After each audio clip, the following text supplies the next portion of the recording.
Hi everybody, my name is Jessy and thank you so much for joining me on yet another episode of Difficult Conversations. Today I wanted to talk about what it's like to go viral on the internet.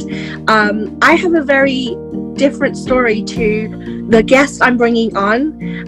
He has had a very different journey to me, and I wanted to come together to talk about those differences and also what it's actually like to go viral, I guess. Today I wanted to bring with me my very good friend Dom. A lot of you guys will probably already know him as the bad boy of recruitment.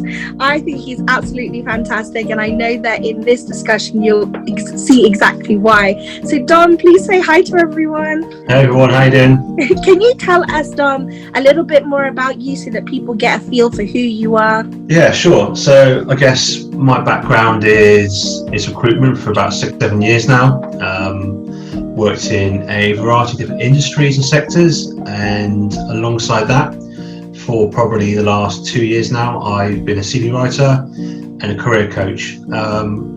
A lot of what I do, which is what I enjoy, is creating content for people around CVs, LinkedIn profiles, career advice, and I guess calling out the taboo topics that people, don't want to discuss, things around unconscious bias or, recruitment practices, because I live that world. So of course, I want a level playing field for every candidate, every job seeker. So I guess my goal is to kind of inform them about the pitfalls and the trials and tribulations of finding a job, and then finding obviously that employer that I guess gets them.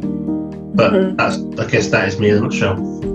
I love it because you are just so real in your posts, and you're never afraid to show your personal side. And I think that's so important, especially because you are a recruitment professional, to show that actually the things I'm talking about, I've been through myself. So I really appreciate that about you. Dom, how long have you actually been on LinkedIn for? Do you know what? Probably around 12 years, I think. I went back from when I first started with doing phone sales. You know how it is, people hop on this new trend, it's LinkedIn's gonna be the next best thing, and 12 years ago I was like, link what? So I think it's something I didn't really pay much attention to, and the more I sort of started working within Virgin Media and networking people in that business, I think at the start you kind of just add people in your network, so school friends and people in the same company, and it seems very sort of taboo to kind of connect with someone that's not any relevance towards you. But I think now, for so long, I just, I will see someone's profile and think, do you know what? They could be a handy connection to have. And I think I'm at 24,000 people now, which of course, do I know all of them? Of course I don't. I probably know 0.1% of them. But if I put a post out now saying, I need a butcher in Newcastle, or I need a gas fitter in Congleton, there's probably a good chance someone is going to recommend someone because of that extensive network of people that I know. So I think now it's my go-to. I turn the phone on in the morning. It used to be Facebook and Instagram, now it's LinkedIn. So I think for social media purposes, for networking, it's my go-to app now, and it's one that I'd probably say business-wise too. I've generated the most clients, made the best connections with, and obviously you and me have obviously bonded through LinkedIn, haven't we? So yes. There you go. I am so grateful that LinkedIn brought us together, and I couldn't help but go yes when you said your go-to now is LinkedIn, because actually I'm the same way. I don't enjoy Facebook or Instagram or Twitter as much anymore. I like the professional aspect of LinkedIn, but I also like how it's becoming a little bit more personal, but there's still this professional aspect. So I do enjoy that side of things. And I love it. You said exactly how I feel about it. And you're right. Back in the day, it was all about connecting with only people that you knew. And now it's like, you get to talk to people from across the world when, I'm the kind of person who hasn't had the opportunity to travel. So I get to meet these people from different countries, and it's amazing. So what I know people are going to want to hear is, Dom, you've gone viral, I believe, quite a few times now, but what was your one post that went viral and really changed how you were using LinkedIn? It must have been back when there was a post someone put out, I think it was American entrepreneur, that was saying basically, if you haven't used lockdown to gain a new skill, start a side hustle, that you basically not use your time well. And I was like, well, hold it, sunshine, we're not all sat here in our big country house mansions with our 4-car fleet and our swimming pool and our crystal fridge at home. People obviously here it's the real world. People are trying to survive, they're trying to pay their bills, keep a roof over their head, put food in their kids' mouths, and you're sat there saying to people, well, no, why don't you learn another language? Why don't you then start your side career, your side hustle? You're lazy. When, I'm sorry, sunshine, but it's basically, as I put on my post, if you get through lockdown where your hair's not falling out or changed colour, you did well. If you kind of completed a few box sets on LinkedIn, well done. It's about doing the best to kind of survive, and obviously anyone that's on LinkedIn knows.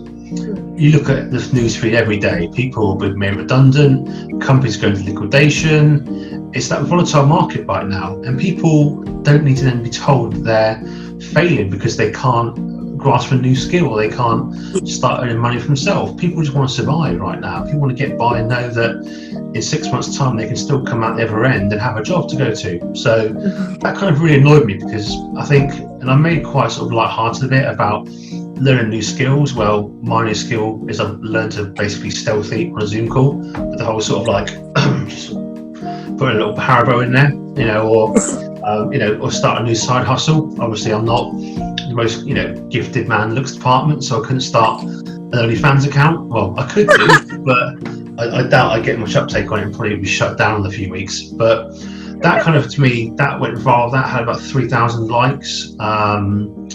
And I think in the end it was up to, it was tens of thousands, 100,000, about 100,000 views. Obviously not as much as yours. I mean, yours was like super viral.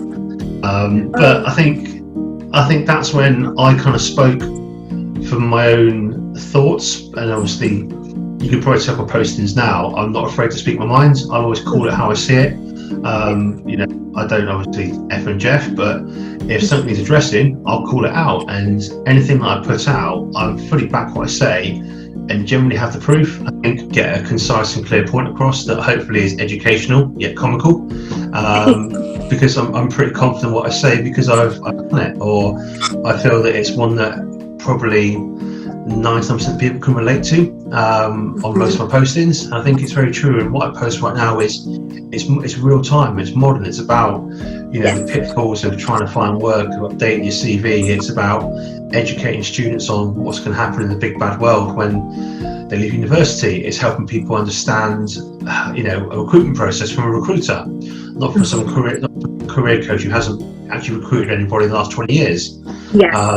Don't get me started on ATS, because again, this whole applicant tracking system scaremongering thing, which of course has had people up in arms. I've done my best to dispel those myths, because people right now don't want to be scared about the job market. They want concise, informative content that is reflective and is true to what is currently going out there right now, which I think a lot of people, obviously, by giving that platform of LinkedIn, it's that mouthpiece where I've seen posts that have gone out there that have like 10,000 likes on content that's complete dribble. It's not even relevant to the job market. So I think it's great in a way where you can obviously project your opinions, and if it's obviously clear and concise, it pays dividends. But there's times too, of course, where, and you've seen it yourself, where perhaps comments or posts that aren't quite, PC are still gaining viability, which they shouldn't do. So, but yeah, that's, I guess, my approach to it. I love it, because you touched on already, is that you bring your experience with you. So you're not just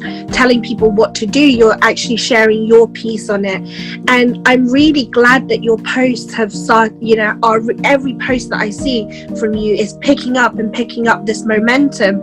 And I think the reason for that is because finally, like you said, there are some influencers on LinkedIn who you can just see right through what they're doing. But people like you're bringing authenticity onto the table, and people can relate to that because how do I say this? You bring the pain of reality of the real world, but you make it comical. You make it lighthearted without minimizing the difficulties that people are going through. So I think that's fantastic, and I think that's the reason why your posts do so well and why people want to connect with you, because you're not trying to lie to anyone. You're not sugarcoating it, but at the same time, you're not telling people everything's shit, everything's bad, it's all going to be bad forever, you know?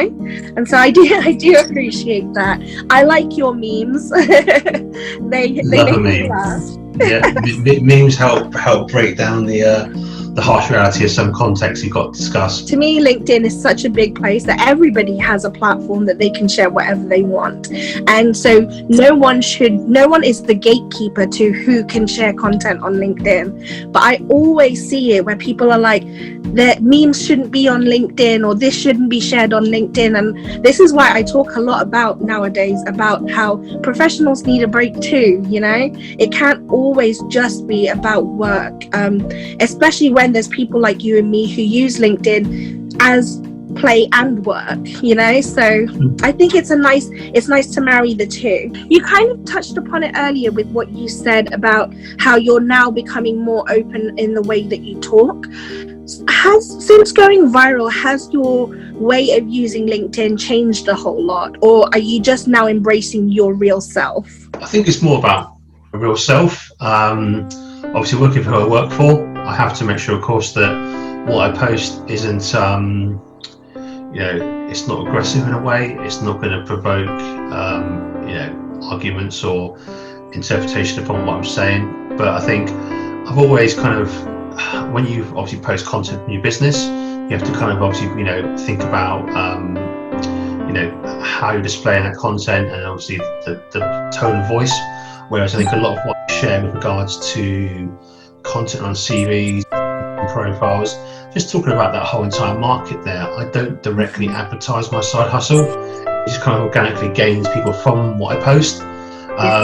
But no, definitely I think a lot of it, people have said, I get LinkedIn emails saying, Dom, seen your content, love what you're posting, I've used your content to help me secure jobs. And it's cool seeing people tag me in posts saying, cheers Dom for the CV, or appreciate your advice, I've now got a job. And to me, that's priceless. That's why I do it. It's not for the financial gain. Of course, yeah, I do charge to write CVs because of nappies aren't cheap. I've moved to rivals, and my dog eats me out of the house and home. And of course, it's side hustles aren't there for your hobby. There to obviously make money. But ultimately, it's a case of, I think my approach is very different. I guess I'm trying to basically shake up the industry of CV writing and career coaching, because of you generally got people that are sat there on their websites, suit and tie, very corporate, straight-laced, whereas you're not really appealing to the demographic of sort of students, of the sort of mid-tier people that work on construction sites, people that work in gyms, people that work in retail hospitality. That sort of that image doesn't really sort of convey a warm feeling. Potentially yes for your senior execs, but then again, I've written CFO CVs, non-exec CVs, so I think I try and encompass a more universal approach, hence why t-shirts, snapbacks, because that's who I am, and that's who that's who people are. Not everyone wears a suit on their days off, do they? People wear t-shirts, jeans, some wear lounge pants, like myself, guilty, don't care. Recruitment, jobs, CVs now, it's a modern time. Even going as far as I'm opposed to talking about templates, you've got to stand out now, because you're getting 100 CVs for one role. Now, if you're all going to have the same vanilla, lot of white space, black text, down the middle, guess what? You're not going to stand out. And this is another point I made to people is, think of it like dating. If you walk into a bar and there's in my case, 5 women sat there, I'll probably make a beeline for the woman that looks the most prettiest, that catches my eye. I'll talk to her throughout the night. If I like the content, what she's saying, she's clear, she's calm, she's gentle, I probably won't look at the other 4 women that are sat next to her. Or I might do, just to kind of reaffirm that the one I went to first was the one that I want to obviously, cash out my chips with. Yes. Same with CV, capture your eye with the content and the template, how it looks there, and keep them engaged with what's actually written. So that's what I've kind of done for a lot of my clients now, and it's feedback like, Dom, people love the CV, the interview, they mention how it stood out. So I think it's about all this, and of course CVs are subjective. There's no government template as to how you must structure a CV now. It's completely carte blanche. You can do what you want within reason. Of course, different things won't work. But it's putting you onto a CV and making sure, of course, that when you send it out, it's embodying you as a professional, what you can bring to a team. And a lot of time, people don't even really give it that level of care. Let's face it, like we've said before, haven't we? Like this CV, this bit of paper is going to guarantee you and dictate what size house you can live in, what car you can drive, what you can buy for lunch, whether you're basically noshing out on Pret or you're hitting up Greg's for a pasty. Like, that is... Hey, nothing wrong with Greg's, that cheese and bean melt, I'm all over that. But, you don't want it to then dictate to them, no, you can't afford perhaps a little Nando's on a Friday. So the CV dictates how your life lives and what you can do with yourself. Holidays, cars, where your kids go to school, if you can afford it. But people don't really give it that level of care that it deserves. It's the most important document you're going to need. So part of what I do again now is kind of hit home that it is quite important. And here's why you should give it the time it deserves. So I guess my approach is very jovial, but at the same time as well, it's well informed. And I'd rather someone, I guess, like me for what I said, or dislike me for what I said, than actually like me for sitting there and just promoting. People do what they put. The amount of bullshit I see on there. I think I've seen the post. Please comment whether you want to work from home, commute, or both, by comment with an emoji. I've seen that post more times than hot dinners. It's boring. Or people sit there and just literally dictate and champions the same sort of, recycled content and stuff. It's just boring. Like I don't want to gain 20,000 likes for a post that I've copied somewhere else, so I don't believe in. I'd rather get 100 likes. It reach 20,000 people and resonate with them and help them, rather than sit there going, oh, look at me, 20,000 likes. Yeah. So I love the fact that you said that, because I don't think I've ever said it outright, because every time I filmed this video, I've always been really afraid to post it, and then I've deleted it, and then I filmed it again. But I love what you just said.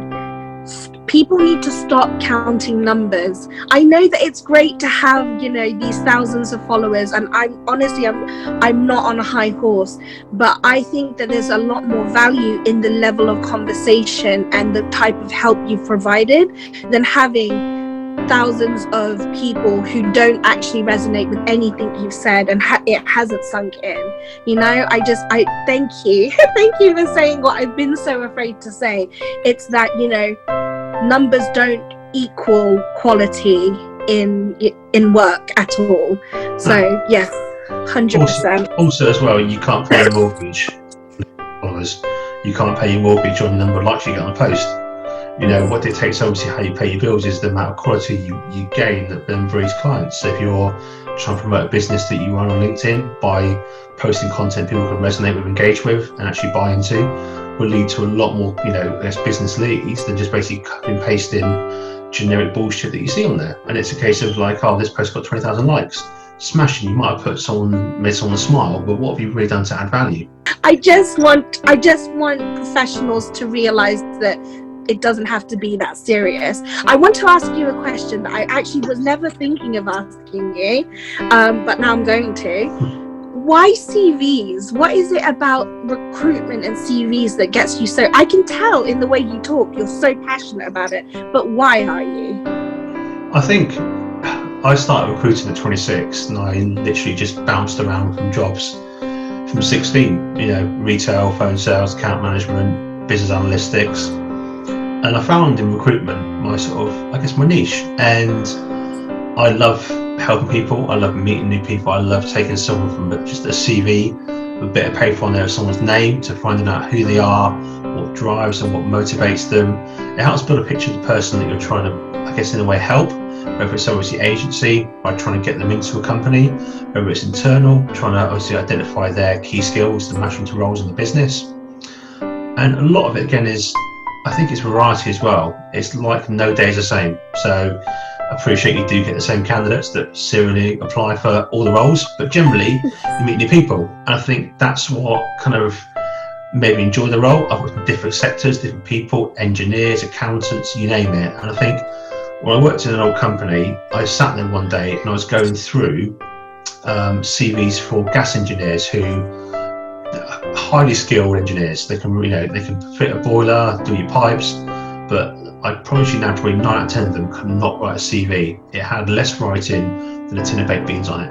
And I was thinking, well, these are highly skilled people that, of course, can, but yet when it comes to conveying how they do it and what they do it, they're not that great at it. So I thought, surely there's got to be an outlet for it or a market for it. So I went onto GoDaddy, searched for CV names, and for 99p, there it was, cvupgrade.com. So bought it, and my first client was a friend that I used to work with. I charged her £10 for a CV and a cover letter, which of course is a million miles away from what I charge now. But I think it's nice. It's almost like, I guess you compare it to renovation. For me, it's all about transformation piece. It's about taking someone, and also from someone's confidence, from coaching for their career. Someone comes to you 20 years, they've not worked or had to work or to get a new job because they've been with one company. They're now out on the marketplace, no CV, no confidence, no idea what's going on. So you're there to kind of guide them through the process and to give them that confidence to go out and interview, approach, network on LinkedIn. Because again, commonly what I'm asked by a lot of people, mostly in retail, areas that don't require it, is how does LinkedIn work? What's the benefits behind it? How can I use it to leverage, key clients on there, or to get people to network with me to approach me about jobs? So I think a lot of why I got into it was kind of my love for people. Don't get me wrong, there's days in recruitment where you hate people and you think, why on earth did I get into recruitment? Because of people don't come back to you, they don't return your calls, you offer them jobs, and then they just turn around last minute and say, no, I'm okay, thanks, I'll stay where I am. I think a lot of it, of course, recruiters get a lot of bashing, and rightly so. There are some awful recruiters out there. I get daily emails from people, from clients, friends saying, this is what I've been sent. I had someone call me John, my name is James, on reply. So it's just continue, I think. So for me, if I can, let's reassure people that not all recruiters are bad, but kind of give that advice to people around CVs, because I've written about 5 CVs now for recruiters. Recruiters write some pretty bad CVs for themselves. They're great at identifying talent, but when it comes to telling people how they're good at doing their job, they're not that great. So I guess I love people, I love helping people, I love transformation. And yeah, I think I've been doing it for sort of over 2 years now, over 350 clients. I've worked with people from graduates to CFOs and directors. I've travelled to countries, I've travelled to Stockholm to meet clients once. I've requested, so that's like second home now. I've had a request to go to Belarus, to go to Serbia. So no one's required me to go to Barbados yet. I'm waiting for that call for Barbados. But so I think a lot of it again is I love what I do, and I think there's a sort of corny saying that love what you do and you've never got to work a day in your life, but it's true. So if I can carry on doing it for as long as I can do, as long as people find me useful and find what I say and what I do insightful, then I'll keep doing it. I love that. And I also love how, it's not just about, you're not a typical like salesy person, in the sense that you do have services you provide, but you also provide such amazing information and really helpful stuff on your LinkedIn, which is available to anybody who wants to connect with you. So basically, since you've gone viral on LinkedIn, have your connections increased? Have people wanted to talk to you a lot more? How has life, I say life, but LinkedIn life changed for you? It's quite a fair bit. I think at the start of lockdown, I had about 19,000 connections on there, which of course you think about for 12 years is grown slowly, organically, here and there. I'm now in 24, so around 5,000 people in 6 months added or been added. And I think a lot of the time, I pretty much accept anybody. A lot of people that says that you must send me a personalised invite. I'm not that snobby. I'm not gonna lie to you. If you literally are trading Forex, I will then block you straight away because of I can make you over $5,000 in a week. I'm cool, mate. It's fine. I've got enough money as it is. So, but I accept anyone, and I think by increasing my network, and I guess I think it helps having a bigger network, because of course the more you post, it's more seen by that network, and then engage with it. It's kind of like it's like going viral. It's the more people it touches, the more they interact with it, the quicker it grows. So I think now at 24,000, so I think my posts average between 200 and 300 likes a day, which is great. It's not about the numbers, but it's obviously when you're trying to educate people on perhaps like a process or about how to put out the right CVs on personal statements, it's great that it gets that much traction. So And of course now I'll get the odd email by people saying, Dom, loved your content, or loved your post about this, love that, which is really great to hear. And it's like, because of what you said, I've changed my CV now, or that's helped me get an interview, and that's a really nice warm feeling. And like you said there, I'm not a salesman. I'm that bad that I'll talk to a client on the phone and they'll say, right, email me the payment details, and I'll send them on the next day. I'm not that money hungry. And of course, the best thing you can give people is free advice, but then offer a service alongside that, because they know you're not in it to kind of say, well, I'll tell you what I know, but pay me first. That's not the kind of person I am. But I think in terms of engagement, definitely on postings, more people, for me turning them to be more interactive, even my CV clients, I've said to them, look, start being more engaged and share news about your industry, share content, share personal experiences about your recruitment process you've had, share good days, share bad days. LinkedIn is kind of like, people say, oh, LinkedIn is not Facebook. Well, yeah, of course, it's not, two different platforms, not nuts. But guess what? if you apply to a job on any job board and it says, how do you hear about this vacancy? Commonly, it's underneath the sub menu of social media, Facebook, Instagram, and guess what's on there? LinkedIn. So it's a social platform to network. It's obviously business related, but at the same time as well, people nowadays, I think, compared to 5 years ago, where it was taboo to put a photo on there of your child on their first day at school, you'd have been shot down by the LinkedIn police, whereas now it's acceptable because it's about kind of showcasing, look, this is who I am, 9 to 5, but also, so, do you know what, alongside my day job, I've got this really nice gooey side to me that's a parent, as a dog owner. And that's what it is. And like, I put my daughter on there. My daughter is my greatest achievement. She is she's 2.5 now. She's a little madam, a diva, but I would not change her. And she is the reason why I've got the best job in the world, being a dad. So I share that with people because I'm proud of it. And I think I give a little bit of insight into my life, like my happy place.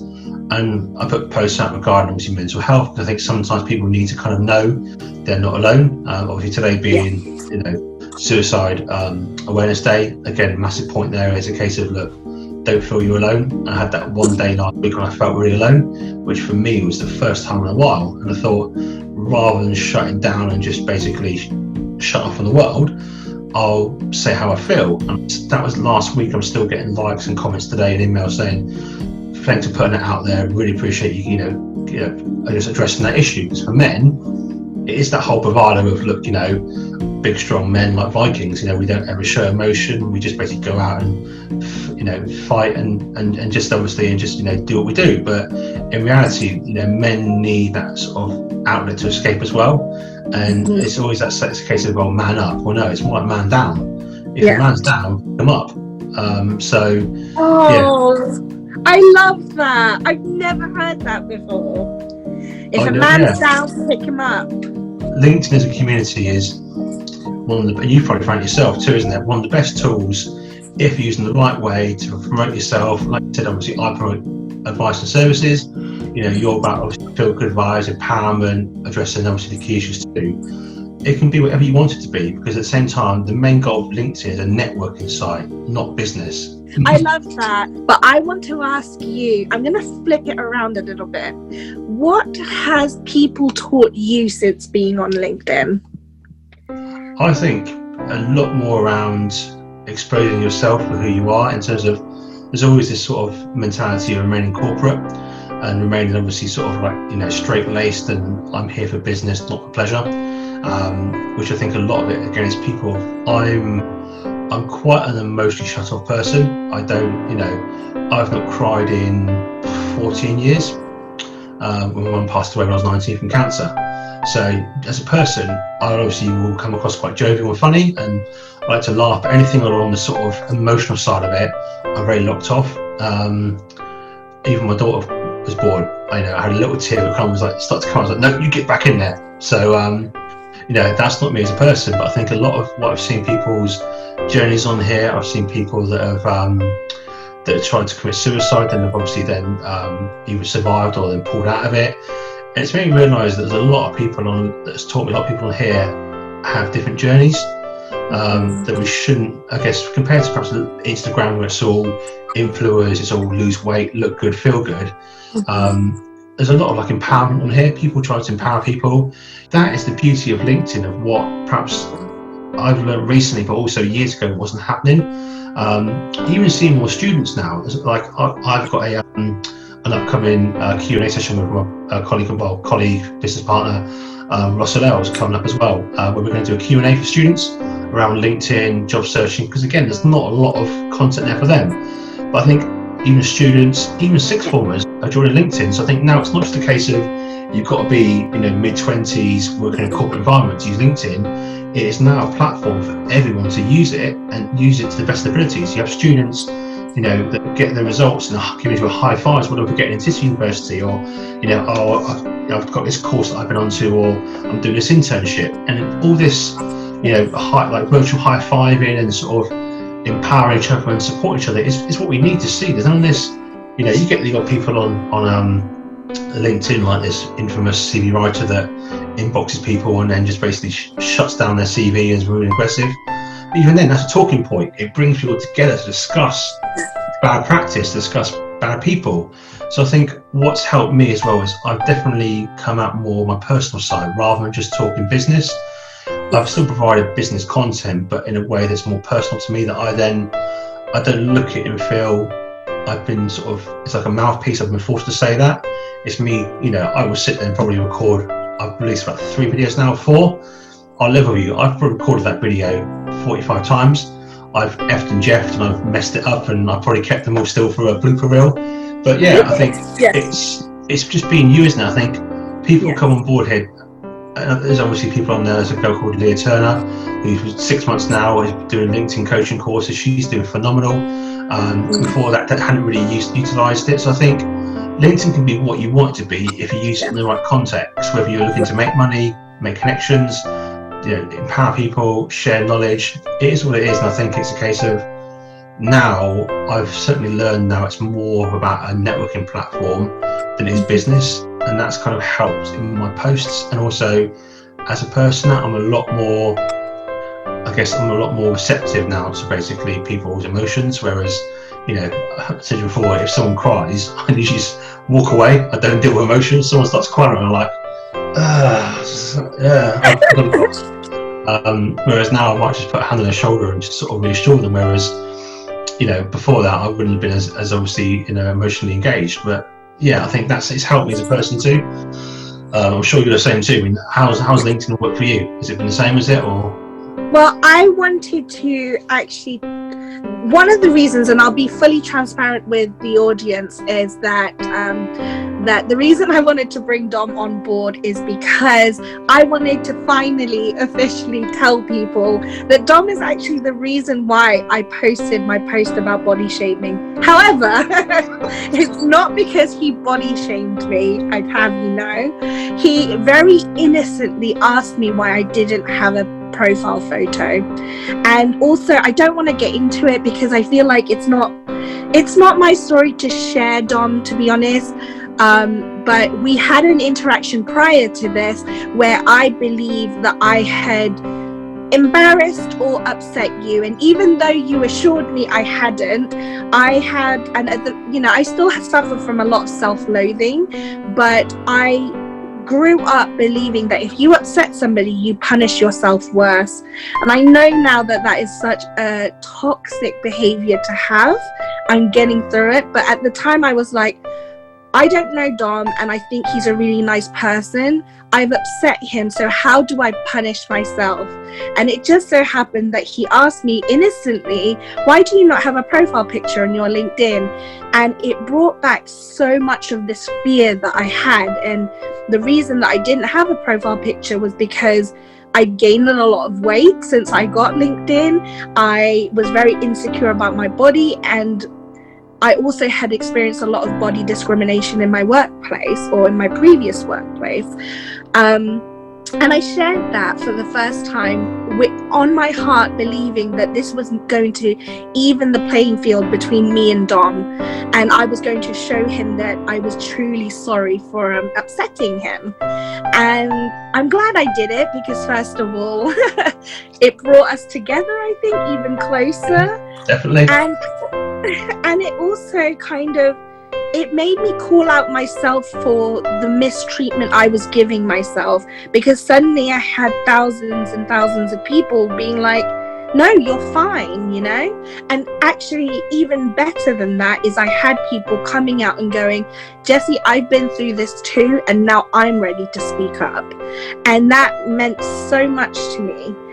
But I said very early on in this video, you and I have had very different paths in what has happened, but I also get a lot of unsolicited messages, and whilst I'm trying to promote positivity and I'm trying to be honest and authentic in my journey, that look, I hate myself, but I'm trying to learn to love myself, it's almost like automatically giving people the permission, some negative people on LinkedIn, permission to tell me how disgusting I am. The other day I got a message saying, yeah, sure, you talk a lot, but you're still a fat whale.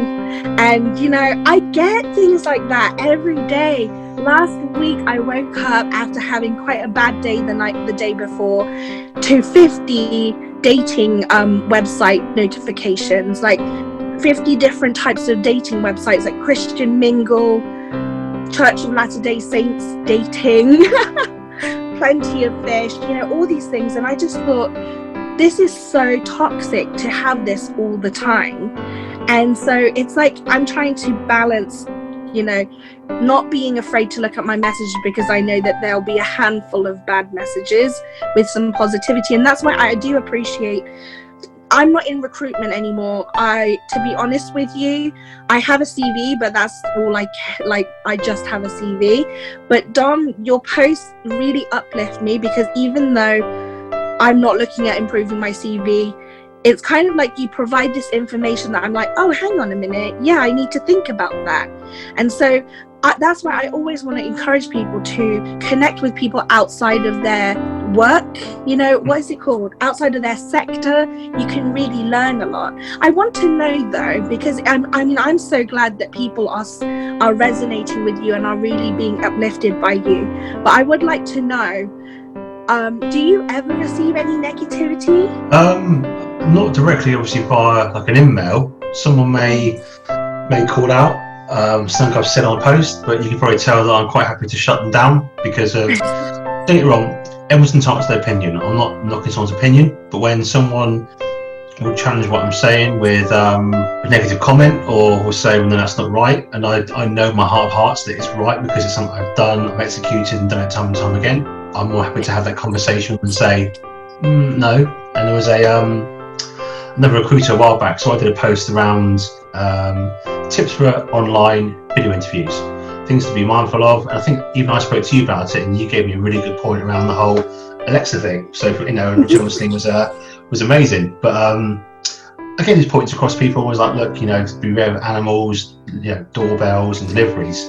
And she was like, well, why should you have to care about what you wear? And really challenged what I said. Like, I'm not saying this is what is gospel, this isn't the 10 commandments, but it's what I feel would aid you in your development to kind of do well in an interview. And didn't like what I said, and it was like a back and forth, people like, just calm down, look, he's just giving advice. And then of course 2 weeks later it was on the BBC with me giving those online interview advices, and I wanted to kind of just copy that link and inbox her and be like, yoo-hoo! But I thought there's no point. So yeah, I don't really get much hate mail. I think a lot of what I kind of post isn't too controversial, and it's always up for interpretation. And what I post is very subjective, whereas, you know, CV advice, career advice, there's no syllabus for it, so it's only my interpretation. And as I put something on there like really outlandish, like, you know, all degrees are worthless, which of course they're not, but if I said that, I could probably see myself getting a lot of hate mail, a lot of probably bricks through windows, and, you know, and people were sort of slashing my car tires, because I think a lot of what I post isn't controversial, but it discusses subjects that perhaps people aren't happy talking about, or which someone was approached first. So apart from one email from a CV writer who I won't name, because they literally have been sending out letters from their solicitors, that was people that have named them. Yeah, so this person, because they named and shamed this person on LinkedIn, he then sent them letters from a solicitor as defamation of character. So I won't name them, but they sent me an email saying that because I put on my profile that my education was at GCSE level, that was worthless. And I was like, okay. I just said, I know who you are, I know what you do. I said, whatever you say, I said, is worth no salt to me. I said, so just run along now and play nicely. But no, I think also it's kind of more easy to attack women and to be more aggressive in that sense than what it is to a man. I think I've got a block list on LinkedIn of about 15 people, but that's not really grown in the last couple of years. Yours is probably bigger than mine, I guess. But yeah, I think it's a case of, I don't really get that. If one day I decide to go full time with the whole CV thing, then potentially when I start, being my own boss and maybe posting a bit more controversial content, not to of course invoke shock or more to kind of be real about who I am and what I feel, maybe. But for the time being, I don't really get hate mail, and but I love a good argument. I love a good debate. So this isn't right now. Someone sort of start sending me hate mail and start just trying to cause an argument. I'm not. I'm a lover, not a fighter. But I do love a good debate. I do love a good argument. And of course, if it's it's a good juicy debate. But generally, no, I don't get hate mail. For that, I'm very fortunate. Do you have any advice for anybody who's wanting to use LinkedIn a lot more in a similar style to you? I think don't be afraid to find your voice. I think don't be a sheep. It's great to kind of engage with content, share news stories. I think, but just be yourself, because people are going to buy into you and they'll tell straight away whether or not you're just basically feeding bullshit and lies and just basically being disingenuous. So I've always said when I post my content, try and do it in a way that's sort of varied. So you kind of do your news articles or share current affairs, talk about something that's basically industry relevant to yourself, so perhaps what's going on in your market, so in recruitment or banking, and then discuss points that are more personal to you. So of course, you could have had a bad day at an interview, you could have been ghosted by a recruiter, you could have done something for some charitable cause and raise money or braid the shave. So it's that kind of show people who you are from a personal level, but also a business level too. So I think don't be afraid to, and obviously the more you connect with people, the more you engage, the more you are visible on there, the more chance you are of obviously being found. As recruiters, I found some great people from posts and from articles that have been engaging. I then thought, well, actually that's quite an obscure role he works in. I'm probably going to need that person, or will approach him in a year's time for a role that I want. Or I've approached people on here that have been graphic designers, or people that have worked in landscaping to get quotes on my, so. You never know on there who you're going to touch, which sounds a bit seedy, but who you're going to basically embark on, who you're going to connect with. So don't be shy about basically having. It's not like it's like slut shaming. You can't have like 25,000 people on there and be called a slut on LinkedIn. Yeah. So having more people on there as connections is not the same as having sexual partners. It's not a case of the more you have, the more it's frowned upon. So feel free to obviously connect with people, build your network. I usually start with school friends, ex-colleagues, and then just kind of, if you're looking for jobs, where do you want to work, which companies, connect with the hiring manager you report into, connect with the recruiters, the HR personnel, even just starting liking their content or just engage with their content. But for people on LinkedIn, for the love of God, I know this is coming from a good place. It's going to be quite aggressive, but it's not meant to be. If you're looking to try and get into a job, or you see a job online, do not message a recruiter straight away and say, here's my CV, because it's too aggressive when you approach it. The worst I get as a recruiter is, hi Dom, here's my CV, what jobs have you got? I'm not your fairy job mother, as I said to people. My job's to obviously take roles, find people for them.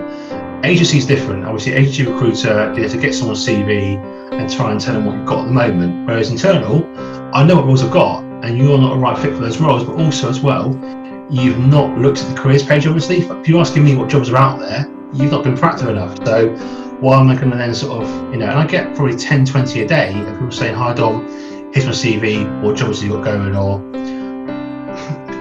I don't keep a secret stash of jobs to people that I like. I never have done. So if you're going to talk to recruiters, connect with them, build dialogue first, have a conversation before you then basically try and stick your tongue down my throat and say, take my CV. Just be different. And obviously, it's even things like on your phone, you can now send someone a voice note, you can send a video message. No one's doing that, and it's that era now of doing video interviews, doing Skype interviews. Why would you not then send something that's completely different to everybody else? I'm not saying again you have to start going out there and recording like you and me video content. It's nice to put a face to the name, and it's definitely helped me, and it's helped you as well. But I think go and find your voice, be different. Don't be afraid to obviously engage in conversation or debate. Share value if you can do, but also don't be afraid to just kind of showcase who you are and also what you're on there for. I love that. I think my advice would be, I mean, you had really good advice already. Also, I want to tell everybody who's watching this that I don't just praise Dom because he's my friend. I have genuinely used his advice in a number of occasions. Like I said, I'm a human being who needs jobs, so I have changed my CV based on the advice that he gives on his post. So I highly recommend that you do give him a follow, connect with him, be nice. My advice would be, first of all, I want to approach the haters because I have had them, and whilst I don't try and dwell on them, I want to share this piece of advice, and it's that every time someone unleashes their anger in one of my posts, in personal messages or whatever it is, I always say to them, my first response, if I'm going to respond, is, do you feel any better? And most often the times it diffuses a situation because they're not expecting you to ask them if they feel better. So that would be my advice for that. In terms of finally using LinkedIn to share content, whatever it is that you want to share, as long as it's positive, or at least it's as long as you're trying to help people in that, I absolutely recommend you use LinkedIn for whatever makes you happy, because it's that's going to resonate with people. People are wanting to see other people that's just like them. So there's plenty of room on LinkedIn. Do not listen to the people who say that your content doesn't belong there. And also, I've been seeing more and more people are like quality over quantity. Whilst I 100% agree with that, not everyone can be a star video editor straight away. I am not. I work in, content creating, but I've always been behind the scenes. I've never been editing videos. I've never been filming videos. And actually what you should be doing is documenting that growth that you have. That's more authentic than paying, these fancy video editors to make it look like £1 million, when in reality, that isn't your capabilities yet. It will be eventually, but not yet. Dom, one last final question, and it is, what do you think that you have learned from the whole process of being on LinkedIn for, did you say 12 years? Probably 12 years, yeah. Gosh. Well, first of all, to your point about the haters, it takes more energy to hate someone than it does to like someone, so don't waste your energy. Also, as well, to anyone that gets upset by these comments, never take criticism from someone that you wouldn't go to for advice. I love that. This is why I love him, you guys. He has amazing knowledge. Sorry, carry on. No, so I've probably got that from a fortune cookie, I think. I don't know, or some sort of some post on Instagram. But I'm going to take it. But one of my quotes is, don't apply for a job with for a champagne job with a lemonade CV. So. But yeah, I think LinkedIn's taught me a lot in terms, of course, of the person I am. I was very, immature in the work environment. I'm still mature now. I'm prankster, office clown, but I think it's helped me find my voice. It's helped me understand as well the power of networking, the power obviously of building relationships. It's helped me understand that people obviously are human inside. It's not just obviously a business model where everyone sits there behind some smoke and mirrors. I think obviously LinkedIn will only get bigger. I think every 1 second 2 people join. That's the stats that I've been told. So it's a massive following. You'll start to see places like Facebook or their adverts probably diminish or slow on their growth. And of course, given the fact that the pandemic right now is currently all-time high on employment, of course you're going to see LinkedIn increase from subscriptions on there and posting content. So I think if you're not on LinkedIn now, which obviously you should watch this video, but if you're not, colleagues that aren't on there, get them on there. It's free to use. The platform's completely free. I found my last 3 out of 4 jobs from LinkedIn as well. So if you're looking at job markets, you've got your Indeeds, you've got your CV libraries, other sort of high street recruitment companies that sort of do job boards. I'm not going to name names, so I used to work for one of them. Obviously you can still go on there, but I think the professional worker will always find on LinkedIn. And also, if you apply to a job on Indeed, you don't know who the recruiter is. On LinkedIn, you see a job on there, and it's been looked after by John Smith. I know what I'll do. I'll talk to John Smith and connect with him. Hi, John. See this role you're applying for. I think I'm a good fit. Let's have a conversation. There's so many avenues you can use LinkedIn for sharing content, networking, jobs, everything. It's building that brotherhood there as well. So I think I've learned that LinkedIn's evolved over sort of those 12 years, but also I've evolved with it. And I think, without trying to sound cheesy, it will only get better and become a lot more accessible. It will become a lot more easy to use. It will become a lot more functional for everyone that wants to use it. So I think take time to understand it, reap the benefits of what you can do from it, whether you want to get a job, connect with people, share a message, just embrace it and enjoy it. And that's, I'm not on Facebook anymore. I barely use Instagram. I haven't used Snapchat in about 5-6 years. This is my main social media outlet now because of what gives me back to what I put in. And that's what it is about. It's the ROI, return on investment. What you put into LinkedIn, if you work hard at it, you'll get back sevenfold. Whereas you won't on Facebook or Instagram, really, unless you're obviously a fitness model selling body floss, body fat, stripping tea or coffee. That's us. I think we'd be fine. I'll tell you now, that's the reason why that works, because it's got laxative in it, because you shit out all the weight you have. That's all it is. All these celebs, I guarantee half of them that promote this sort of like booty or booty stuff, I haven't even tried it. They can pay 10 grand to sort of promote a scripted message to go, get this and lose weight. Yeah, well, calorie deficit's better, but there you go. Anyway, that's my little rant on influence on LinkedIn and Instagram.